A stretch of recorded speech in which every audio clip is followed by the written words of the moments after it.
Welcome back to The Short Coat, coming to you from the amazing and intense world of med school from the students at the University of Iowa Carver College of Medicine. I'm Dave Etler, and as always, I'm joined by people you're really here to hear. My med student co-hosts, like M2 Zach Grissom. Hello. M2 Megan Perry. Hey. M2 Sarah Upton. Heyo. And M2 Chase Larson. Hey. Hey. Oh, crap. I forgot to load the listener question. Dave, has anyone ever told you that you have a good podcasting voice? Not a one. Really? Not a Really? one. Not in 15 Not a years. one. Not Well, I think you have a great podcasting voice, honestly. Thank you. I have been told. Oh, okay. I was going to say, I feel like I've heard you say that. There's no way. I have a listener question from Evan. He's a first year at UConn who's juggling responsibilities. I feel like this is the crowd to talk about this with.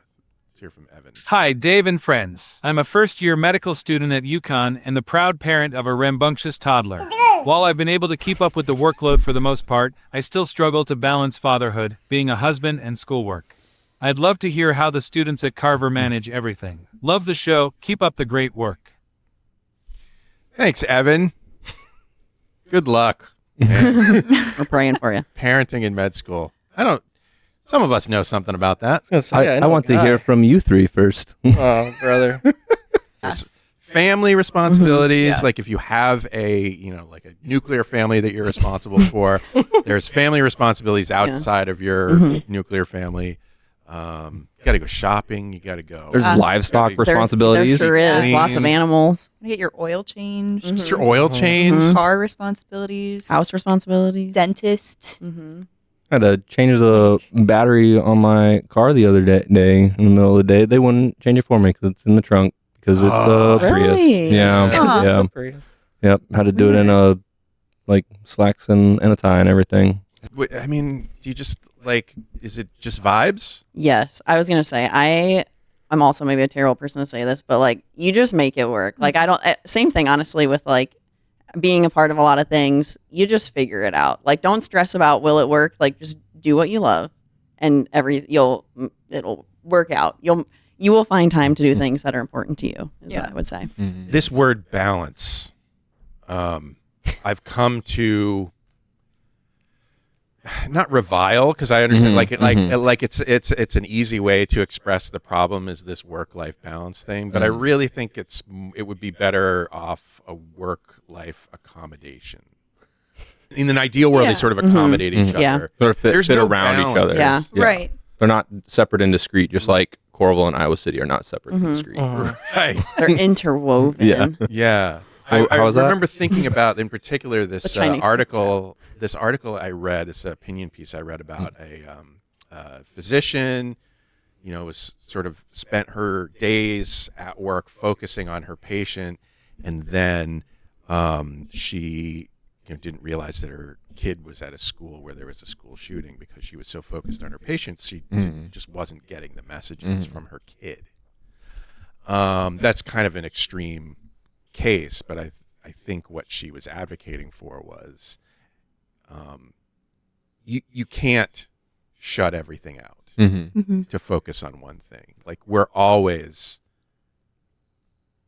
connected to the rest of our lives ideally, and sometimes like I said, it's an accommodation. In that case, she would have been like, patients, I'm taking care of this thing. Valid response. Yeah. You know what? I'll push back and I'll say that it's also hard to do everything. So at the same time, yes, you can't just do one thing, but you can't blame yourself if you can't do everything either. Yeah. There's kind of two sides of the coin. That's why I say it's an accommodation. Yeah. You sometimes the other things have to go. Yeah. While you focus Temporarily, on temporarily or maybe even permanently. Yeah. I mean, Fair. Yeah. And I think each week kind of looks a little different depending what's going on. When it's an exam week, school takes the forefront, that kind of thing. After that, is kind of when I maybe pick up some of my extracurriculars or I'm in a long distance relationship. So I consider one of my responsibilities traveling to see my significant other and finding time that way. So how far away? He's in California. Okay. So pretty far. Pretty far.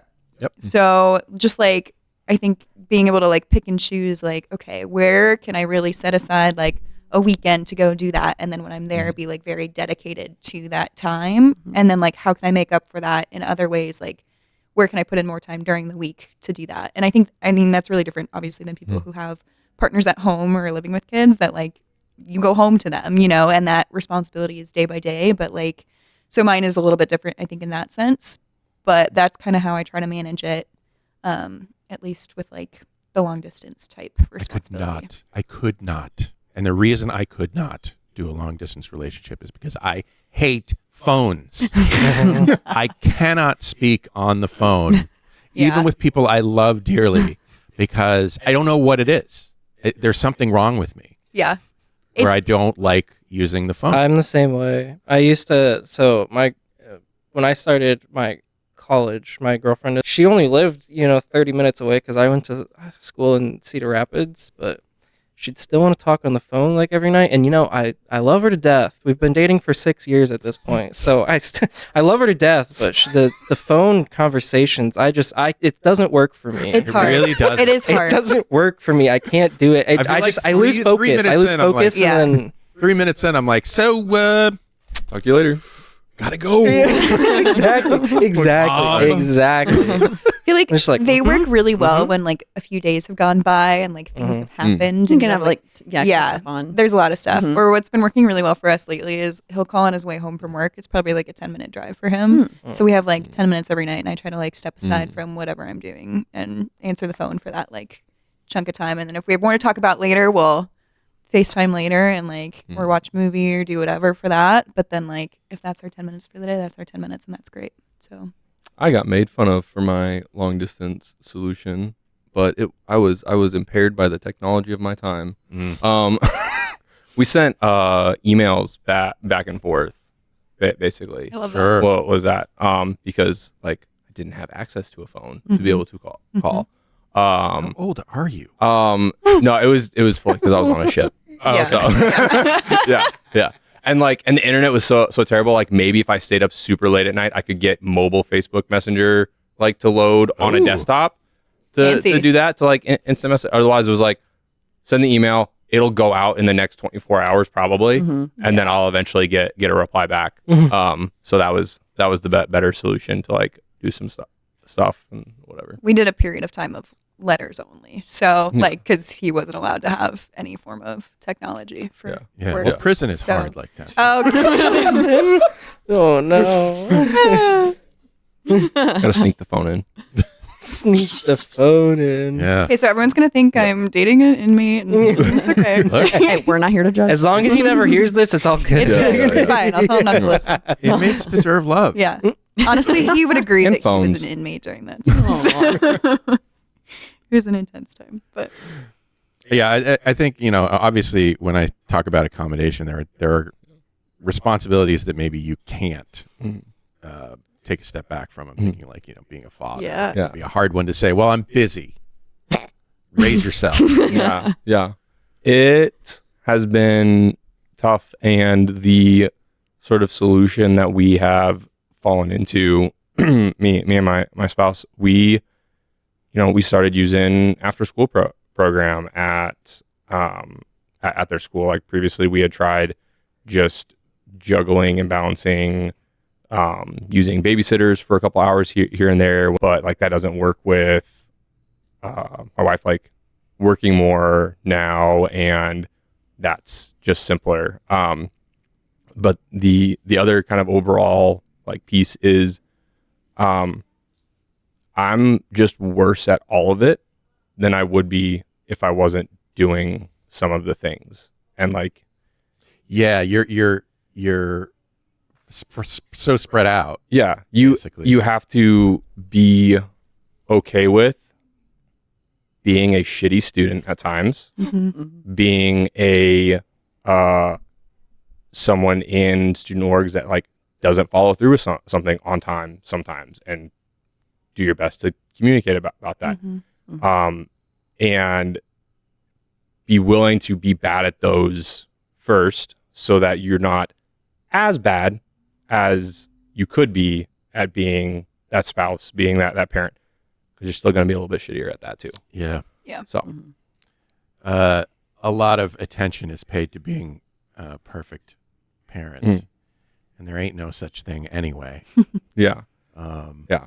So don't try and like log into tutoring while making dinner. That was pointless and that was a waste of time. I did that so much during first semester, like trying to listen to tutoring while making dinner, while they're bouncing off the walls with each other. Because I thought you were delivering tutoring. No. That's crazy. That would be great. Again, Zach, you're providing us with a lot of great information here, but really the mac and cheese noises are remember doing relatively or doing worse academically than maybe I could. So we'll see if I have to do tutor. Okay.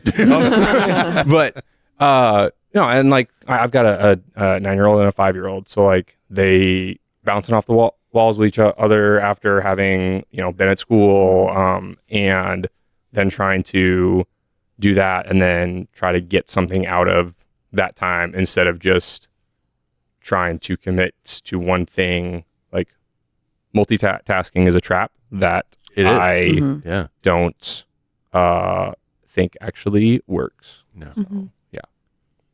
I kind of have a question for you. I feel like something that has come up with classmates lately is this kind of feeling that we're infantilized a little bit, like as med students. Like you just like feel like you're not a real adult. You feel like you I don't know, you only do this thing, like everybody else in life is kind of like moving on. Like I don't know. I don't know if that's like true for you guys, or how would you say like that feels for you as someone who like you have kids, you have a spouse and that kind of thing. Do you treat med school differently or view it differently? I think that's a y'all problem. Okay, yeah. A little bit. I feel like a whole ass adult, but and a whole ass adult, and I don't, and not necessarily in a good or bad. Like this is good and bad. Yeah, I can see what you mean, especially maybe if someone has come from like that temporary freedom of a gap year or whatever, and then back to like, no, I have like this schedule, and no, I can't just ask off for this, or no, I have to get more like it's not PTO, prepare the others. It's, can I please reschedule this thing that I still have to do? And they're like,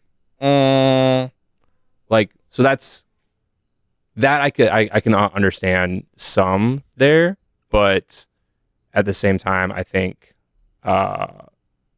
it's mostly been like realistic to what you would encounter in a long-term career outside, and also that people are reasonable if you just ask them or talk to them about stuff. Yeah. I will say, like, my 24-year-old self would probably feel the same. So like maybe it's like a time in your, like in a lot of the like people in our class's life that like, when I was younger, I'm old now. Which, how old are you guys? Can I ask? Yeah, Sure. I'm 29. Okay. 30. So Case? I turned 25 in a month. Oh, yeah, there, brother. yeah. I turned 25 on Tuesday. Oh, happy birthday. That's so cute. Yeah. Kidding. What a time to be alive. Yeah. What a time. You've been fantilizing. Right. Yeah. Thanks, Dave. No, so I would say like, when I was younger, like 24, 25, like I probably also felt the same, like, especially for like high school people that are people I went to high school with, people that I even went to undergrad with. I'm like, oh yeah, they're like moving on with their life and I'm literally still in school. Like, cause I also went and got my master's. Yeah. So like I've been in school for a long time on and off. And so it's just very much like, wow, I'm a baby. But then like, as you get older and like develop your, like, I don't know, now I'm old. Your prefrontal cortex. Yes. I'm sorry, kids. Yes. Now I'm like, Theirs just developed. It's a bit overnight. It's about like Tuesday. fine. I heard something. Yeah. Like, we're good. And so like I've just like also learned that there's more to life than just school, and that's like an acquired thing. I can't say that for everyone, but I can also understand why people, like some people might feel that way for sure. We're comfortable with our lifelong crippling addiction education. Yes, yes. Y'all The rest of us y'all are in the throes of it right now. Mhm. Yeah. Yes, we've come to terms with the self-hate. Eventually, one Hey day, there. we'll all be able to go cold turkey and just learn for fun as we work. You know, if you didn't Forever. catch it, they're still taking applications for the MD PhD program. If you're really addicted. Wow, if I really hate myself. Yeah. I don't know. Okay. It's a great deal if you really want to do that. I don't want to do that. Yeah. But Yeah. not putting it down. Just putting it down for myself. Correct. Yes. Yeah. Sorry. Absolutely Sorry. not. Just for me. What else should we tell Evan? Keep on keeping on. Yeah. Yeah, I just, man. I feel I think like you just gotta experience it, and I mean, You can you're already like partway through your first semester in med school. I imagine that. I mean, you submitted this question a while ago, so maybe you don't have this question anymore. But for those other people out there, you just got to see what happens and make whatever adjustments to your life that you need to make, and you'll figure it out. Yeah. You know, it's not something that I think people can tell you, well, this is how I would adjust my life to compensate for all this new stuff that I'm doing. You just got to see it and be like, oh shit, I got to get rid of something. Yeah. I would also say as a first year, I guess I don't know when this was submitted. Like, I don't know if this was like first couple weeks of school August. or Okay. So like, I think it was August. I would That was, say like, yesterday. first semester, I mean, for me at least, I'm pretty sure it was a pretty common experience, was hardest for most people. Maybe not like people who took the clinical anatomy. Yeah, but like with I'm not a good anatomy, example. with anatomy and your other like courses and everything going on, and adapting to the increased workload of medical school, that is a very difficult time for I think everyone. And then add in a kid on top of it, like that's. I don't know anyone who wouldn't struggle. In all honesty, be clear, the kid is at the.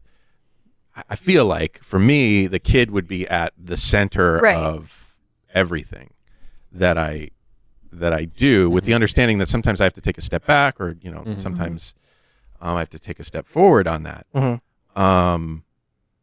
So there are going to be sort of non-negotiables. Yeah. I think that you have to identify. Your kid and your family are, sort of non-negotiable. You can't really just say, well, no, I got to concentrate on this test. Go away, kid, you bother me. Yeah, I think this is where we shout out the awesome spouse or like significant others. I think that definitely plays a role. Don't know if this person has, don't know that relationship, but I definitely could not do what I'm able to do without my husband for sure. So shout out, and shout out all the great significant others who are helping their person along. Yeah. Agreed. If you're a significant other, I would love to hear your thoughts on this. Yeah. So if you have something you want to say about that, you can go to theshortcoat.com/tell us and send us a message. Yeah. You can send us a message about anything. I'm not picky. I'll take your message. Just, keep it clean. Keep it clean. Otherwise, that's our show. Until next time, I'm Dave Etler saying, don't let the bastards get you down. Say bye, everybody. Bye. Bye, everybody. Hey! I felt enthusiasm.